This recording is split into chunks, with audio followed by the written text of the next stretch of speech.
Assalamu alaikum à toute la communauté musulmane et shalom shalom à tous mes frères chrétiens.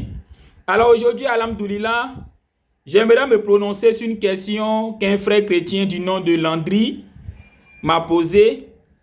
Alors il faut dire que la question, elle est vraiment bizarre. Elle est vraiment bizarre.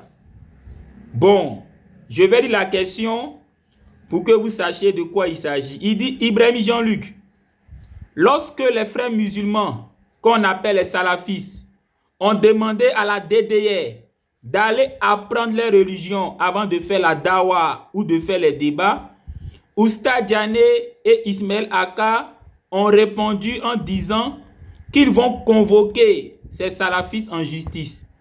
Qu'en pensez-vous? Hein? Non, je ne crois pas. Je ne crois pas. En fait, ce frère chrétien dit que selon ce qui s'est passé ces temps-ci, il semble qu'il y a un groupe de frères musulmans qu'on appelle les salafistes qui demandent à la DDR d'aller apprendre d'abord l'islam avant de faire les débats, avant de faire la dawa. Et donc ce frère chrétien dit que Oustaz Diané, mon père spirituel, ainsi que Ismaël Aka, mon dévancier, ont répondu à ces frères musulmans qu'on appelle les salafistes en leur disant que s'ils continuent à leur parler ainsi, eux, ils vont les convoquer en justice. En tout cas, moi, je ne crois pas que mon père spirituel ait dit ça. Je ne crois pas que Oustaz Diané ait dit ça, ni Ismaël Aka. Pourquoi? Parce que Oustaz Diané et Ismaël Aka, ce sont des personnes spirituelles. Et une personne spirituelle, je dis bien une personne spirituelle, ne doit pas convoquer quelqu'un en justice parce que celui-ci lui dit d'aller apprendre sa religion avant de faire la dawa, avant de prêcher, avant de faire les débats. C'est pour ça que je dis que je ne crois pas que Oustaz Diané, mon père spirituel, ni Ismaël Aka aient dit de telles choses, comme quoi ils vont convoquer ces salafistes en justice. Ce sont des personnes spirituelles, je ne pense pas qu'ils aient dit ça. Je ne pense pas qu'ils aient dit ça. Parce qu'une personne spirituelle, elle ne peut pas convoquer quelqu'un parce que tout simplement la personne dit non, il faut aller apprendre ta religion avant de venir parler de ta religion.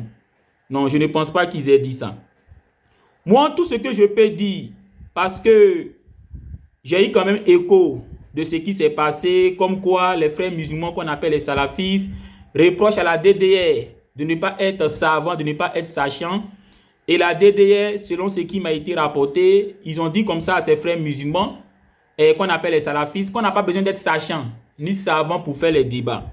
Moi, tout ce que je peux leur dire à ces frères musulmans, que ce soit à la DDR ou encore à ces frères salafistes, c'est qu'en tant que des musulmans, en tant que des croyants, vraiment c'est vilain à voir.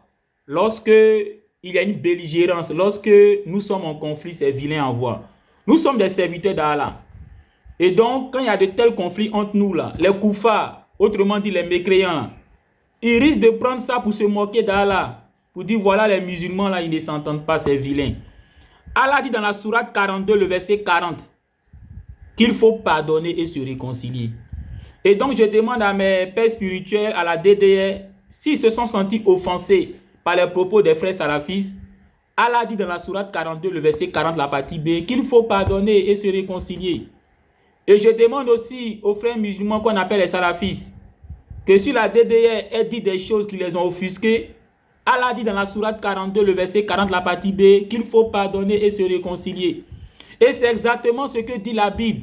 Jésus, l'envoyé de Allah, il a dit en Matthieu chapitre 5, le verset 23 à 24, que si ton frère a quelque chose contre toi, il n'a pas dit si tu as raison ou bien si tu as tort, mais il dit si ton frère a quelque chose contre toi, va te réconcilier avec ton frère. Matthieu chapitre 5, le verset 23 à 24.